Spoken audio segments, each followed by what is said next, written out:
enthusiastically welcome tonight's speaker, Jenna.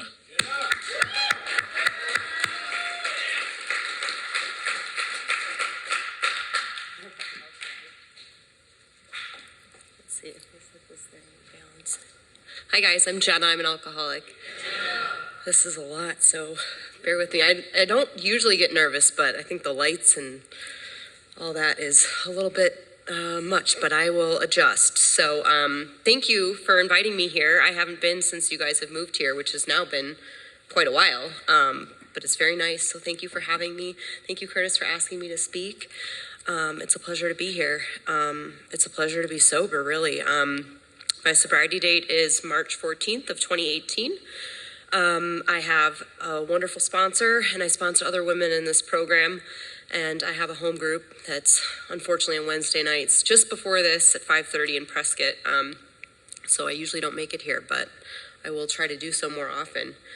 I'm going to try, as I've spoken over the years, I try to spend less and less time on like the what happened or what it was like portion, and more on like what it's like now, but also that like what happened piece, because I feel like that's the big mystery.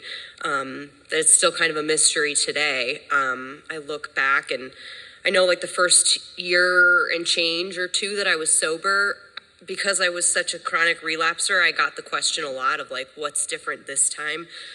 Which I had always gotten that question, I'd get 6 months sober and my mom and everyone, what's going to be different this time? And it's like, I never had an answer to that, I don't know. God, let's just hope it's different somehow, right? Let's hope it lasts a little bit longer than the last stretch I managed to eke out. And for a long time, I really don't know how to answer that question of like, what happened, what's been different this time? But the more I kind of, in hindsight, look back on things, I think there were a couple of things that I want to like expand upon here tonight that I think have made all the difference in my recovery. Put simply, I think one of them is I became simply willing to do things that I was previously unwilling to do. That's an oversimplified explanation of it, but that's really what it was. And namely, of the spiritual variety. I became more open-minded and willing about God or any version of God than I had ever been before. That had been sort of the piece of this program, which is like the program in its entirety, right? Is some version of finding a higher power that I tried to circumvent unsuccessfully and get and stay sober, which did not work. And then the other part that I think made a world of difference was, we're always told don't leave before the miracle happens.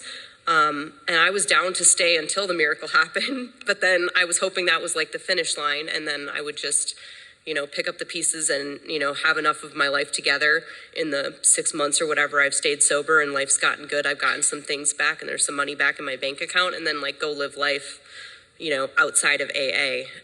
So I was always trying to find the sweet spot of that, like how many meetings a week can I get by on?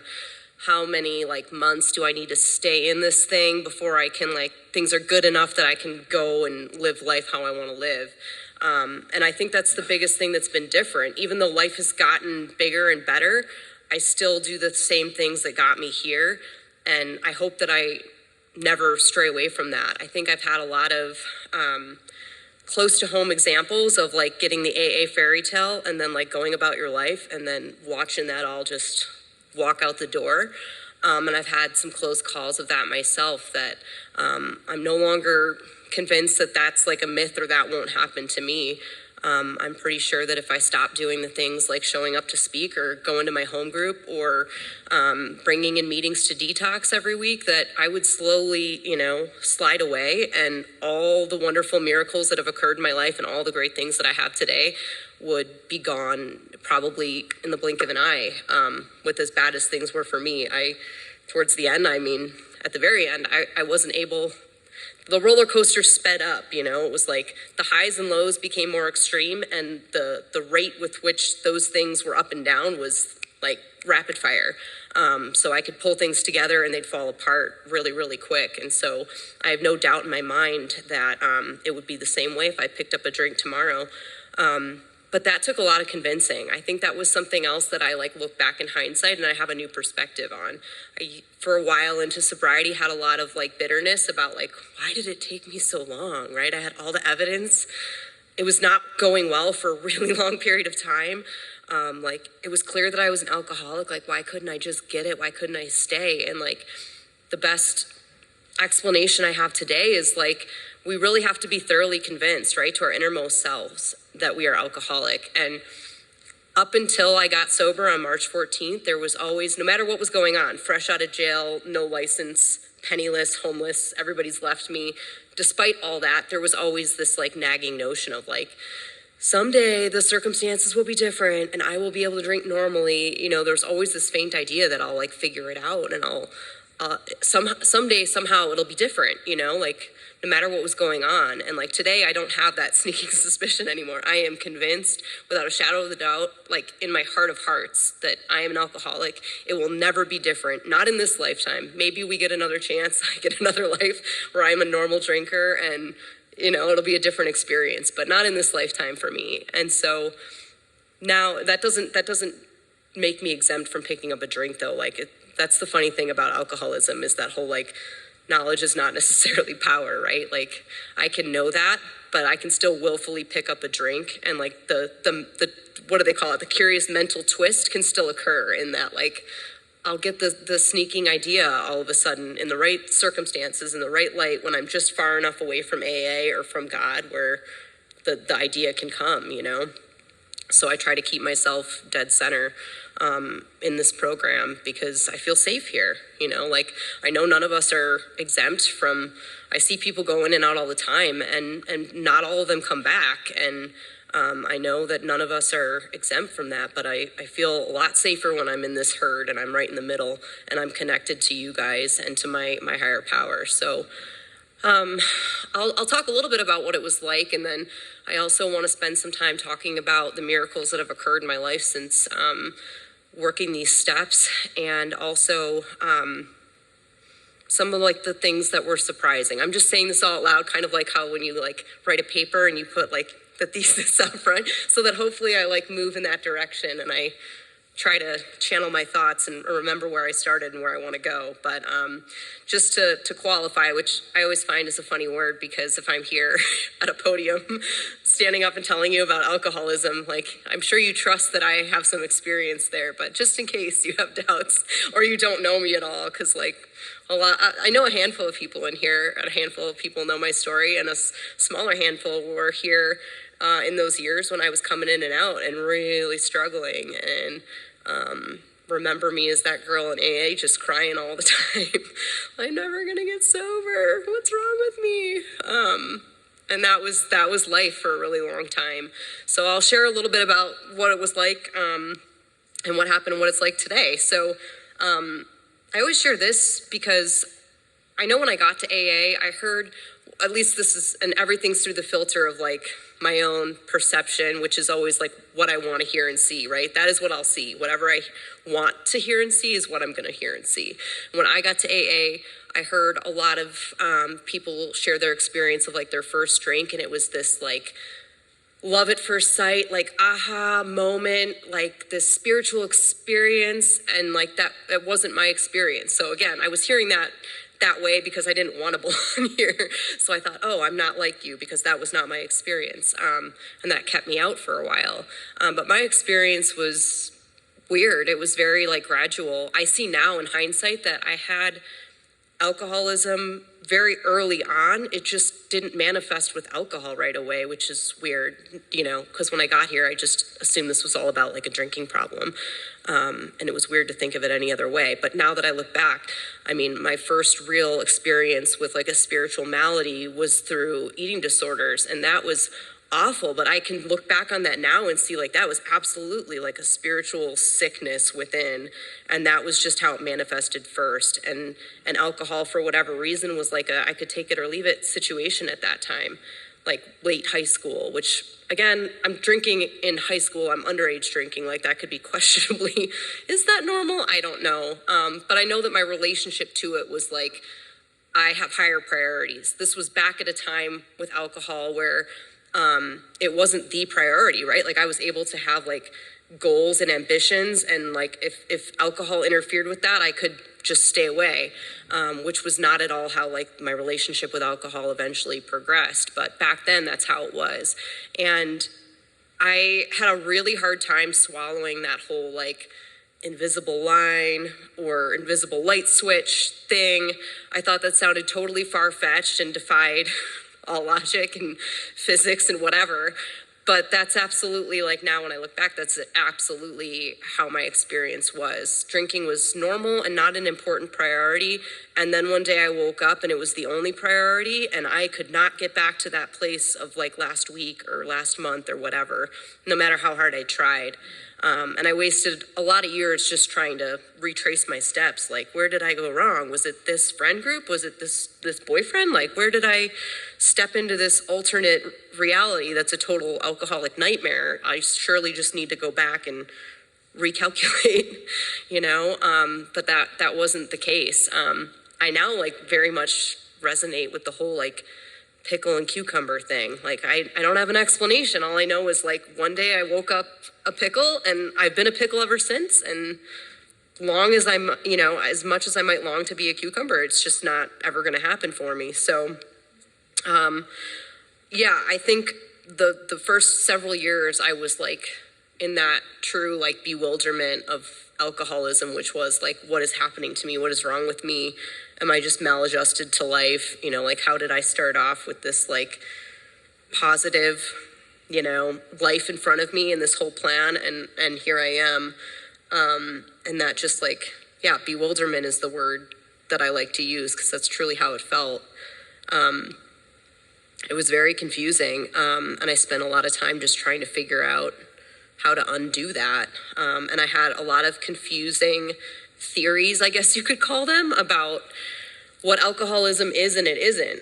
I went to my first treatment when I was in my early 20s, maybe 20 years old, not even able to legally drink. And everyone in treatment was men in their 50s who had drank away their wives and kids and were jobless. And it was just like, I don't think that you and I are the same thing, you know? Like, I'm in college at the #1 party school in the nation and I drink a lot.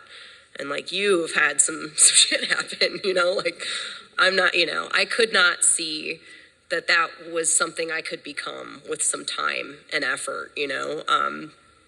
And so as I understood it at the time, my feeble understanding of alcoholism, which I didn't even like to use that word, I think because it labeled this thing as like a permanent, real thing. And in my mind, I had a drinking problem because that was like conditional and not permanent and was not like a diagnosis, right?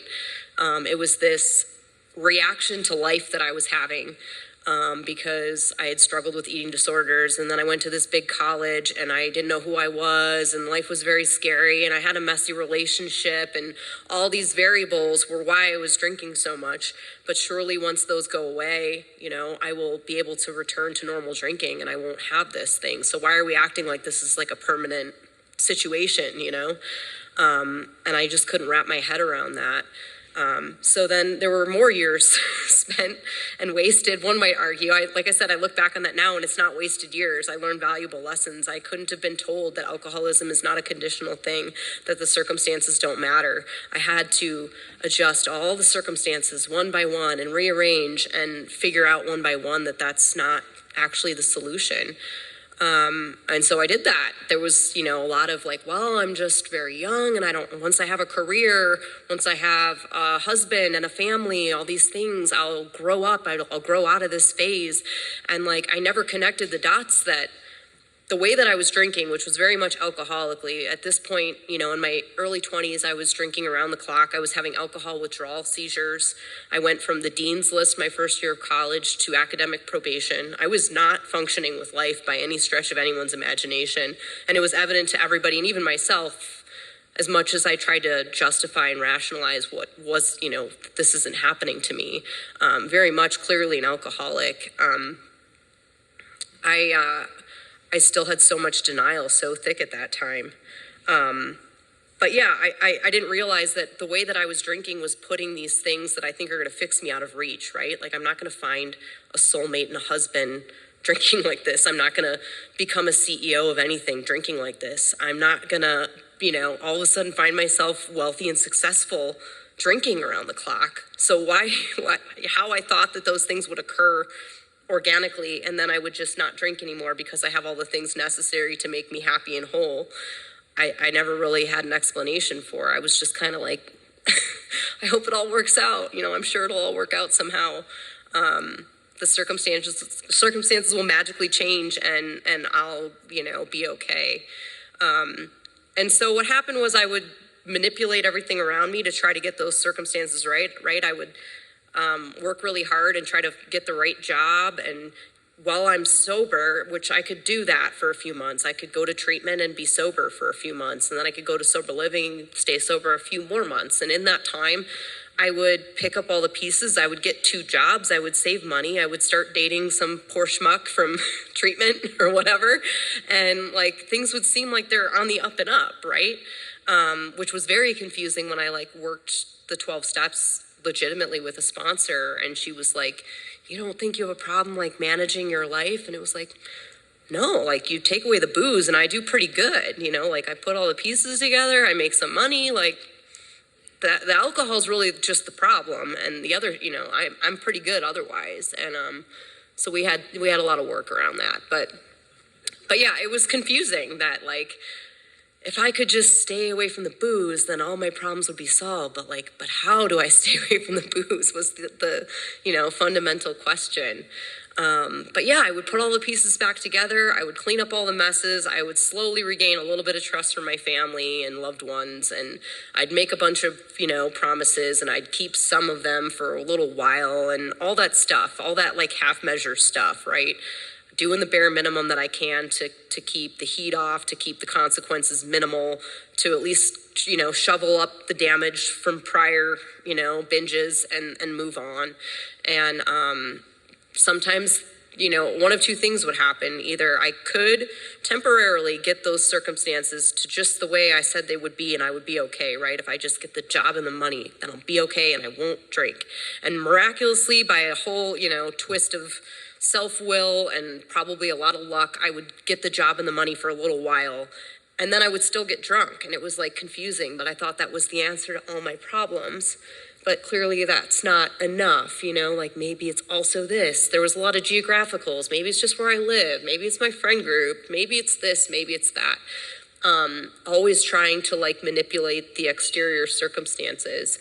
And it took a long time to get through that list of things, right?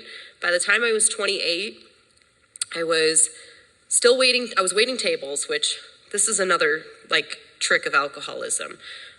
Before I started drinking alcoholically, I worked really hard to get into a college. I was dead set on either getting a master's in psych or social work. I was going to get an MSW and do something meaningful in that career, be successful. That was what I was going for. And then slowly as alcohol became more and more important, eventually by the time I was in my late 20s, I hadn't finished college. I was cocktail waitressing, which was great because I could get off of work and then just sit at the bar and get employee drinks all night and then sleep off the hangover and not be due back at work till 3 p.m. So even though that was the picture I had set out with, I was this is also pretty good. I'm doing okay for myself. I make good money. I get to do whatever I want. Maybe I don't want kids because I get to do whatever I want and I'm living comfortably and expenses are minimal. And so I went from I'm going to have this career and probably a family and all these things one day to I'll just cocktail waitress till I'm old and gray and maybe beyond. And that'll be fine too, So yeah, I was in my late 20s and dating a coworker, which by the way, that was always the type. He was the same as all the other guys in that he was, ignorant about what alcoholism is. He had a lot of wholesome ideas as to how we could reel in my drinking, such as we'll just drink beer on the weekends, or we'll only go out on these nights, or we'll just have wine with dinner, all these things to help me not be an alcoholic that, of course I just abused. Yeah, great, we'll do that, and I'll hide all of my stuff and comply with your ideas and all that stuff. and always like really nice guys who, bless their heart, really didn't know that part. What is it? B of the ABCs, the no human power part. Didn't know that piece or much of anything about alcoholism, and just thought, I just love her like heck. She'll turn around and she'll be all right. I knew better by then. This had gone on for a decade of like, I have no idea how to turn this thing around. I don't know what I think you could do, but always hoping that I'll just stumble upon the hero of the situation to, love me into sobriety. But long story short, I got pregnant at 28, and I thought, I was at first terrified because I'm like, I'm an overgrown child myself. Like I can barely afford to feed myself, let alone like a child. And like, what am I going to do? But there was also this like ray of hope in that I thought like, at last, right? Like, here's the thing that's going to like change my life. It's going to be the thing to fix me and make me whole. It's the one thing I haven't tried. This is going to be the thing. And, then I shifted to this like picture in my head of like, I'm going to be this mom and I'm going to drink like a proper mom. I'm going to like take care of my kids and my family and work a normal day job. And then after I put the baby to bed, then I'll have like a couple little sips of wine and then I'll do it all again the next day. And like, that's the craziest part about alcoholism, like the cunning, baffling, powerful, and patient, because it played the game, right? It like, okay, we can do that, sure. So it kept the hope alive that would work, and I did that sort of successfully. I had no consequences. I got a 9-to-5 job. I was being a good mom, I thought, and then I was drinking, a couple glasses of wine at night, and this went on for 6 months, and in that 6 months, I remember being so pissed at everybody who had ever like had an intervention on me and my mom for putting me in treatment, like everybody who accused me of being an alcoholic, like so bitter because here I am drinking like a normal person. I'm clearly not an alcoholic, like in your face, everybody, And then slowly, like the 2 glasses became 3, became 4, became a bottle, became like 5 p.m., became like lunchtime sometimes. I would leave work. Like all of a sudden, it felt like all of a sudden, I guess it was over a few weeks, like it just spun completely out of control. I drank at work and lost my job. And then my partner, the father of my daughter, lost his job because he couldn't keep calling out of work. He didn't want to leave his daughter with a fall down drunk. And so all the wheels are falling off. We're getting evicted. Like everything is worse than it ever was before, because now it's not just, I always had the fallback of like, well, I'm not hurting anybody, right? I'm just drinking alone, minding my business. I'm not harming anybody. But now here's this like innocent child that needs a mom. And I am not at all like the picture of what I imagined myself to be as a mom. And like all the guilt and shame I felt about like just me as a person drinking the way I was like amplified 20-fold when I became a mom and still could not stop drinking. And that really terrified me because I thought, man, I really thought that was going to be the ticket. I really thought she was going to be the ticket to sobriety, the way that I loved her. And I thought, holy shit, that's not even enough. And what I tell like moms that I sponsor now and I, share for everybody, because I know dads feel it too, that parental like guilt and shame, is that is not telling you about you as a person. That's not telling you you're a terrible person or you're a terrible father, you're a terrible mother. Like that is the power of alcoholism, like in your face, like showing itself, right? Like not even the love of a perfect, innocent little baby is gonna be enough to like undo alcoholism or fix alcoholism or cure alcoholism. So that was like enough to sort of, knock something loose within me, I guess. Some idea that like maybe this is way worse than I thought, which was already pretty bad. But I basically, long story short, the mother of my partner lived here in Prescott, and she bought a plane ticket for him because his whole family was like, you got to run for it. Like, she is never going to change. She will never change. She will die. Like, she's going to die before she ever changes because this has gone on this way for so many years. And like, I think about this when I hear other people say like, well, I just drank alone, so I didn't really, because I had that. I just drank alone. I didn't really hurt anybody. But I think often of like the positions that I put people that I allegedly cared about in all the time. And I think about my ex, and that he had to like make the conscious choice of like, do I make my daughter grow up without a mom or with an alcoholic, actively drunk mom? Like, what's the worst, better thing? Like, what if she dies? Like, the things that he had to, like, weigh the pros and cons of. And that was just, you know, the father of my daughter. But, like, my mom laid awake so many nights wondering if I was, you know, she was always so thankful when I landed in jail or in detox because she knew where I was and that I wasn't going to drink myself to death, which I had almost done on several occasions. And so there I am just drinking and thinking I'm not hurting anyone, and there's people laying awake. I think about like the roommates in college that like threw interventions on me that I was so pissed. And I'm like, you know, like, God, how dare they? Why couldn't they just mind their own business? But they had to like risk, like, is this friend of mine, you know, she might hate me, she might never speak to me again for doing this, but if I don't do it, like, will she die? And then I have that on my conscience. Like, these are the rock and hard places that people were perpetually put in to deal with my alcoholism because I wouldn't deal with it, you know? So we came out here. I basically chased my partner and my daughter here. I was not invited, but I was, you know, came with a pocket full of promises as always. I'll go to treatment. I'll do all the stuff. I'll do AA for real this time, you know, all the things. And then the same old MO played out of like, well, now we have a mouth to feed. I do have to get a job. First things first. Money, you know, the almighty dollar is the first things first, and we'll figure it out. And I just remember being so perplexed. I come to AA, I tell you all my troubles. I'm broke, I have no job, like I have this baby, like help me. And everyone's like, you know, just keep coming back and like pray and maybe make coffee at a meeting. And you're like, what the fuck? That's not gonna pay my bills, you know? Oh, I was so mad. Like, that doesn't make any sense. And it's so funny because it's like, God, I trace back all the good things I have in my life, every dollar in my bank account, every job I've had in sobriety, my husband, our son, like every good thing that has come in my life in sobriety can be directly traced back in just a few steps to AA or doing service work. I met my husband on like a committee doing service work. Like it's not like an abstract thing. It's very concrete.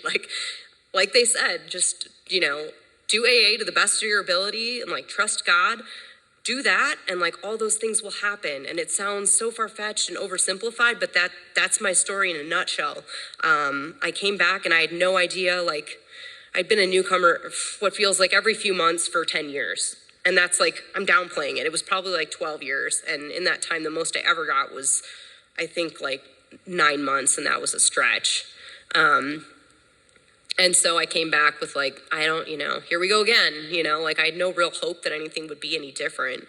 I just think there were so many little variables that fell into place just the right time and just the right way. When I was working on my first year sober, still feeling like any day now, the other shoe's gonna drop and I'm gonna get drunk because this is what happens, right?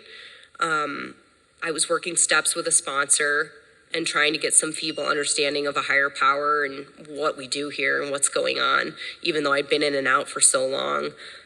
My sister, who had 3 years sober, and she had been, if you think I'm a wreck, we're probably tied in all actuality. We're cut from the same cloth, like identically. But she had been, a mess for much of her life and had by now had 3 years sober in AA and had transformed into this like completely different and wonderful person. And just like I said, I had close to home examples of like, you get the fairy tale. She like decided, got in a relationship with a man and everything was great and all these things. And I don't know who picked up first or what happened, but they slowly started to trickle away from AA and stopped doing the things. And she went back out and she was in and out of jail. She lost custody of her son. She had a baby in sobriety. And I just watched the whole thing just come crashing down. And I thought, oh, like, I'm not in here for a minute or a few months or to get the things back or even to get a husband and a baby like she did, because then she checks out and it's all gone. And I just thought, oh my God, they weren't kidding. Like, this is why I was always so confused when people like pick up 10-year chips. Like, why are you still here? You know, like, go do life or something. Didn't you figure it out by now? And it's like, it gave me this understanding of like, oh, I get it. Like, this is why we do it all the time, because we want to keep what we get here, you know, and we keep what we get by giving it away. So that was kind of like a turning point. I stopped kind of putting a shot clock on like how long I got to do AA and how many, you know, the whole like just enough program fell away, and I started to like settle into the idea that like maybe I could just be in here for the long haul and see what happens. I came kind of aware of the idea in like my second. I got a year, and that was also like miraculous in itself. I didn't think that was ever possible. And then when that happened, it just like blew my mind that like, holy man, if I can stay sober a year, like literally anything on this planet is possible. Like that's how impossible that was to me. To think that I could stay sober a year was like, I can be anything. Like I can do anything. It just like blew my mind. And I started to like become aware of like, well, if that's true, like maybe I don't settle for this job, and maybe I don't settle for this like unhealthy relationship, and maybe I start like dreaming bigger. If I'm going to stay sober, like maybe I start dreaming of like a real full life that like I can participate in and that I like don't want to run away from, you know?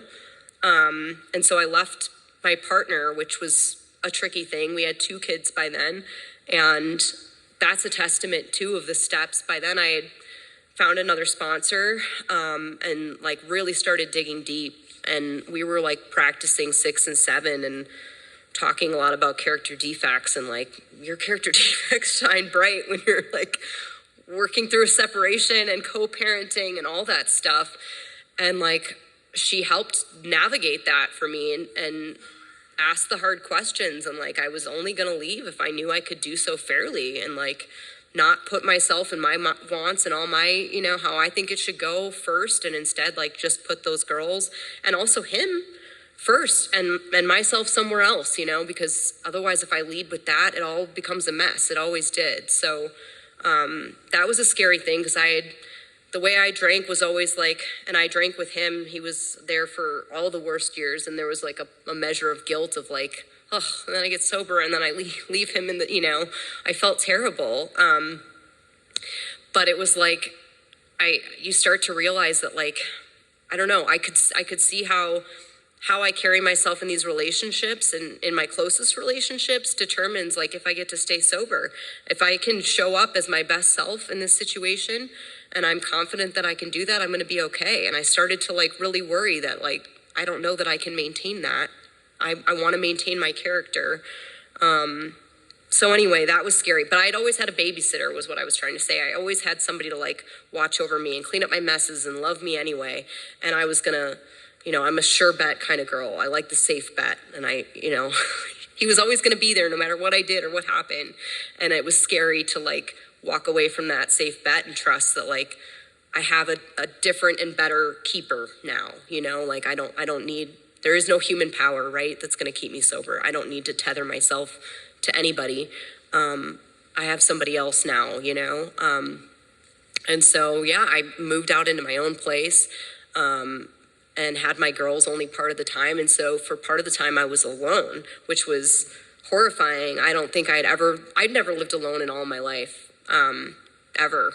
I shared a room with my sister from the day I was born, and then up through college. There was 1 year, and that was the year where all hell broke loose and I went crazy and had eating disorders and all this other stuff. So maybe there's something to that. The 1 year she was away at college, and then I went to college and had roommates. So like leaving him was the first time I was really on my own in all of my adult life.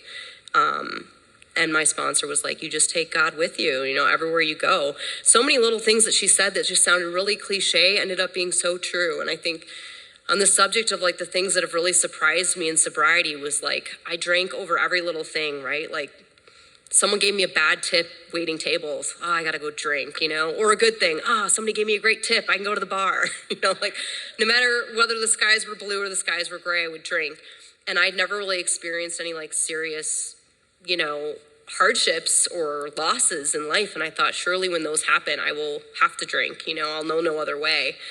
And at a year and a half sober, I got a call from my dad, who, a little bit of backstory, he and I had a tumultuous relationship all my life. There were years where we didn't speak. And all the prior 4 steps, I like conveniently just kind of glossed over that. Like, you know, he's this, he's that, that's who he is, I don't care, you know, it doesn't bother me anymore, whatever, you know, move on.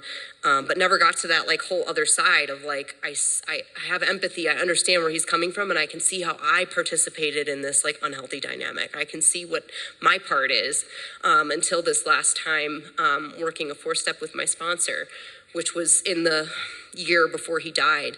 And what a gift that was. Like I think also what helped was I had become a parent by that point in time. And I realized that it's really not as easy as I thought it was when I was a teenager and had all the answers to everything. And I fully understood everything that he worried about with money, and it's just not easy. So I had like all these experiences that also colored that, but also the help of a sponsor walking me through a 4-step and helping me see my part and see him in a completely different light. And so we had spent that year kind of like starting over, and we forged a very different bond. He was really involved in my girls' lives, even though he kind of moved around. He wasn't always geographically close, but we became close in a different way after 30 some years of not. And then he called and said that he's dying and he's going into hospice and he needs me to come home to Wisconsin. And I had a 1.5 years sober. I told my sponsor, like, I can't go, no way. Like, I will drink. I'll make a mess of an already really sad situation. That's just what happens, like that's what happens. I go to an emotional situation, I can't cope, I drink, and then everybody's mad at me, it's a disaster, like I can't go.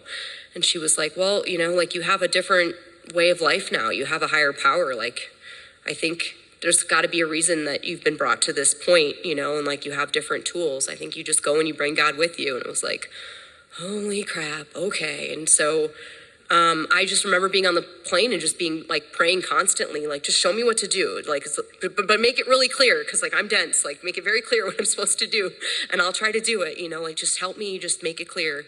And I remember like as soon as we landed, like my brothers needed me, my little brothers, and we had to plan, funerals, and there was always somebody that needed something. And just like I asked, I was shown what to do and how to do it. I got to be with my dad, which is crazy. That, like, to me, that sounded like a horrifying experience, to be with somebody that you love while they're dying. Like, no, thank you. But that was like the most beautiful experience. Like, that was a privilege of my sobriety, that I got to be there. My sister, who I mentioned, at the time, my dad and her had not gotten along. He was giving her money and realized what it was going to, and they had a screaming match and stopped speaking. And then weeks later, she got arrested. And then months later, he fell ill and she was still incarcerated and she didn't get to say goodbye. And like, that still really haunts her and like haunts me for her, because like, that's the kind of thing that always happened to me. And it's so strange to have this gratitude for such a difficult experience that was, in losing my dad, but like also knowing that was such a gift from God, but that we don't all, it's hard when we don't all get that. You get that whole like survivor's guilt of like, why me? But to this day, that's like one of the biggest spiritual experiences that I had, was like I was just talking to someone today about like death and loss, and that there was this moment of like, I thought I'd have to prepare a speech. Like, I got to tell him all the things that are on my heart that I've ever wanted to say to him because he's leaving, And instead it was just like this moment of like, he knows and I know and God knows, and like, we're all good. There's just peace, And so, yeah, like if anything, these really hard experiences have deepened my relationship with God. There's been so much God woven through so many things, and I'm continuously amazed, right? When I got here, I had no idea even how to pray, how to meditate. What does it mean to practice spiritual principles? Like, all this stuff is so abstract. It's not that I have anything against a God or I don't believe in a God. I'm just like, I don't understand how to make this work in everyday life. And there's been continuously like people one step ahead, right? Through everything I've gone through. And like, that to me is God. Every loss that I've gone through, there's been like somebody before me that has walked through it and stay sober. And it's crazy, like in those hard times. Just this past summer, we had a rough summer. My niece got diagnosed with leukemia at age 4, and that was terrifying. And beyond that, my husband and I suffered a miscarriage over the summer also, and that was earth-shattering. And when I thought about like, back when, that if I suffered any of these terrible experiences that I'd have to drink, or at the very least I thought there would be this like shakiness and faith in God, right? There would be like, why me? Why? Is there a God? Because if there is, like, why this? And like, what's crazy is the relationship that I built with a higher power, like those thoughts didn't even enter my mind. They really didn't. In fact, like when it happened, when my niece was diagnosed, like and with the miscarriage. In both instances, I just thought, I don't know. I don't think we have a full understanding of God. Any of us do. I know that I don't. But my understanding, as feeble as it was at the time, was like, I don't think he's up there like giving someone cancer and giving babies and taking babies away. That's not my concept of a higher power. But like my concept of a higher power is like all these people placed in life, right? Our niece had like an entire like village, their whole town came out and like fundraisers up the wazoo, so much love and support for their family. They didn't have to worry about a thing.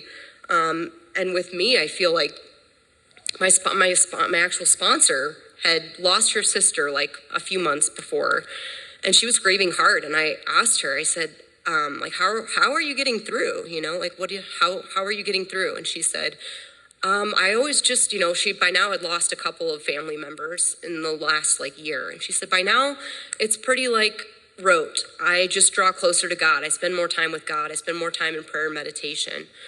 And I like took note of that mentally, like, that's interesting. That's not what I would have thought.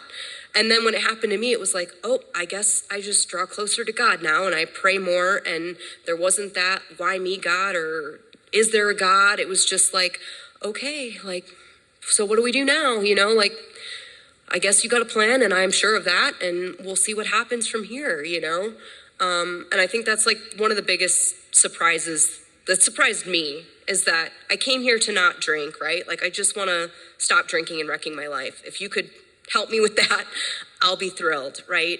And instead I was told like, well, you're going to have to sort of talk about or get a relationship, maybe think spiritually, do something in that realm. And it was like, okay. And like, it's blossomed into this like, I don't know, solid connection that I saw in other people that I thought impossible for myself with a higher power. And the ways that that's manifested in my life has not also been what I expected. I thought that meant like sunshine and rainbows all the time. And you're just, drowning in money and success and like everything's great. And it is a lot of that. Like, I have a husband today. I have 3 beautiful kids that I get to raise.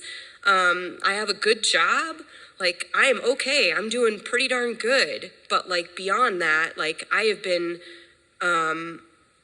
graced and walked through some like tough stuff, relatively unscathed, like things that I thought would make me drink and wreck life have brought me closer to my fellows for sure. God has always like planted people right there. Like, hey, I've been through it. Let me show you what I did. Or here's how I got through, always there's been my fellows. And there's also been this like ever closening relationship with God where I like oddly through hardship, like deepen that trust that like, I guess because you have no choice, right? Like, if I didn't trust that there was a bigger plan and that I'm going to be okay, I would go back to doing it my way if I had it all figured out and life was going pretty good. But the fact of the matter was, it really wasn't. And even on hard days and good times and in bad, I prefer God's way. I really do. It's not easy, but I definitely prefer it.